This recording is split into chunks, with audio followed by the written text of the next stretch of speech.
నాన్న చూసావా ఎన్ని అవార్డ్స్. నమస్కారం సార్. ఇది మా అబ్బాయి జాతక చక్రం. చిన్నప్పుడు రాయించాను. ఇది చూసి మీరు వాడి జాతకం చెప్పాలి.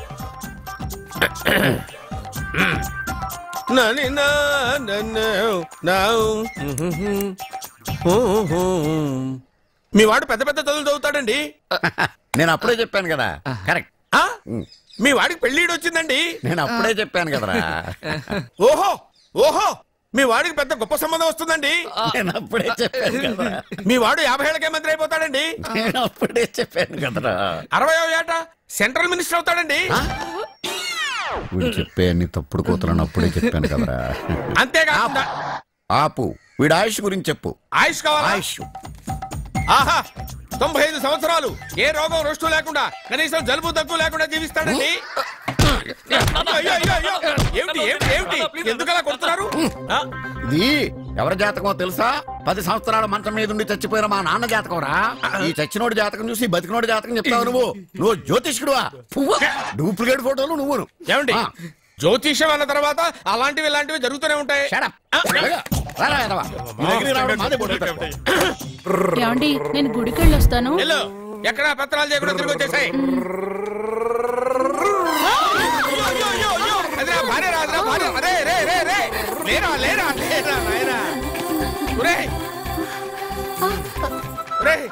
పని మీద వెళ్ళేవాడిని చూశాను గానీ పని కట్టుకుని మా ఆవిడ తగిలేవాడిని నిన్నే చూశాను రా. ఏదో పిల్లలకు భోజనం తీసుకెళ్లే తొందరలో తగిలాను. అలాగే వెళ్ళు. ఏయ్ నువ్వెక్కడికే? వెళ్ళు నువ్వు వెళ్ళు వెళ్ళు. అదే పంపిస్తాను వెళ్ళు. 1 2 3 4 5 6 7 8 9 10 11 12 13 तेरे लिए दिन दिन दिन से इंतजार आजा सनम आई बहार.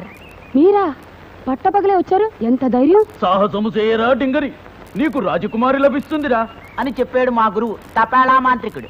మీరు నాకు నచ్చారు. నిజంగానా? నిజంగా. అయితే మనం చేతులు కలుపుకుని ప్రేమ మసాలాని ఘాటుగా నూరుకుందాం. అలాగే ఆడుతూ పాడుతూ పని చేసుకుందాం. అవును, అప్పుడైతే అలుపుండదు. ఆడుతూ పాడుతూ పని చేస్తుంటే అలుపు సొలుపేమున్నది, ఇద్దరం ఒకటే చేయి కలిపితే ఎదురేమున్నది మనకు. అమ్మో భయంగా ఉంది. ఇప్పుడు మా నాన్న వస్తే? ఏడిశాడు బెదవ సోడా బుడ్డి మొహం వాడు. ఇంత అందమైన మొహానికి అతనేనా ఫాదరు అని నాకు డౌట్ గా ఉంది. అతను వచ్చేలోగా నా సైడ్ ఫోటో తెచ్చాను, తీసుకో. చాలా బాగుంది. అలా అయితే మూటా ముళ్ళే కట్టుకుని ముచ్చటగా కోరమండలెక్కి కొడైకెనాల్ పారిపోదాం. వద్దు, బస్ ఎక్కి బందర్ పోదాం. అమ్మాయి వీడెవరండి బాబు?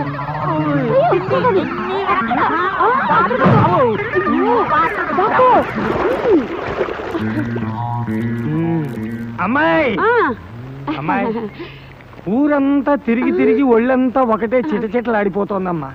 బాగా తెరలే నీళ్లు స్నానం చేస్తే గానీ నిద్ర పట్టేటట్టు లేదు. నాన్న నేను కాస్తాను, నువ్వులే నాన్న, బాగా అలసిపోయొచ్చు. నీకెందుకమ్మా శ్రమ బంగారు తల్లి. నీ తాపీగా కూర్చుని కాచుకుంటాగా నువ్వు చొక్కా లోపల పడేసి వేడి వేడి కాఫీ పట్టరా. నాన్న పాలు విరిగిపోయాయి. నాన్న పాలు విరిగిపోయాయా? అయితే డికాషన్ పట్టరా అమ్మా. అయ్యో కాఫీ పొడి లేదు నాన్న. కాఫీ పొడి లేదా? అయితే ఓ పని చెయ్యి, ఆ మల్లెపూలు వేసి నూరిన మసాలా అవతల పారేసి మంచి మసాలా నూరు. ఏమా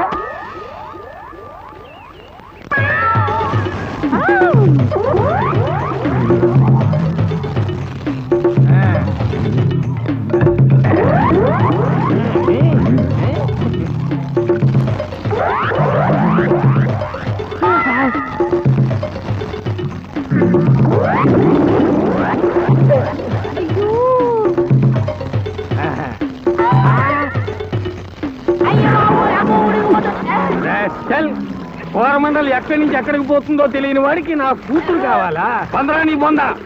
లోపల ఉడిగిపోతుందండి, బయటకు వచ్చాక తిట్టండి. ఏ పాతగా పాత ఉప్పు కారం నందుకు మరీ తింటాను రా. శనివారం నాడు నరమోసం తప్ప మరీ ఏం ముట్టుకోను నేను. ములుగు ములుగు పర్వాలేదు, ములుగు ఉడకరా బాగా. ముందు నీ పని చెప్తాను.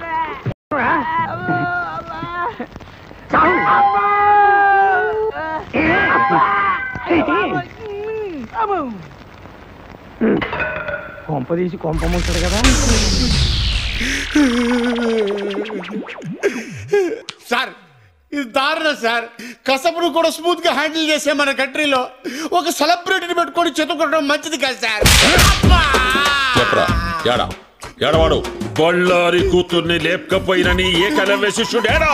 సార్ మీ లాంటి ఒకసారి లేపండి. మీ లాంటి మీద ఒట్టేసి చెప్తాను సార్. ఆడెవడు నాకు తెలియదు సార్. యాక్సిడెంట్ లో అడిలో తగిలాడు, మళ్ళీ కొట్టాడు. తగిలి నీ కాడ ఫోన్ తీసుకొని మాట్లాడి వాడిట్లా పోయినాడు, నేనిట్లా వచ్చినా, అంతే కదా? Smart cop. అందుకే ఎన్ని ఏజ్లు ఎస్ అయిపోయారు. మళ్ళీ ఎందుకు వచ్చారు సార్? ఎస్ఐని కాదురా నేను, సిఐని.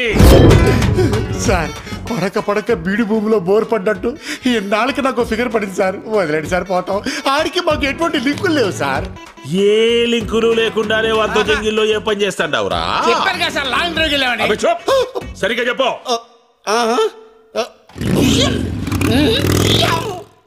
ఏమిరా, హైదరాబాద్ నుంచి శ్రీశైలం అడవుల దాకా ఎవడైనా లాంగ్ డ్రైవ్ పోతాడా? ఎన్నిసార్లు చెప్పాలరా? కావాలంటే బయట నా బండి ఉంది, అది సంకలం నుంచి చెయ్యేసి కూర్చుందంటే నేను శ్రీశైలం వెళ్ళిపోయాను. అదే మీరైతే శ్రీలంక దాకా వెళ్ళిపోతారు. అట్నా? అట్నే.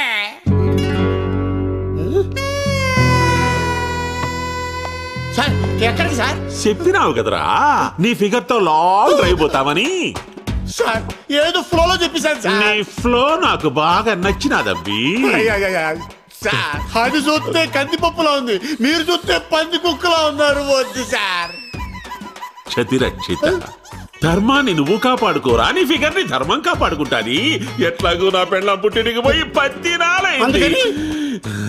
వచ్చేదాకా వంట చేసి పెడతాదని.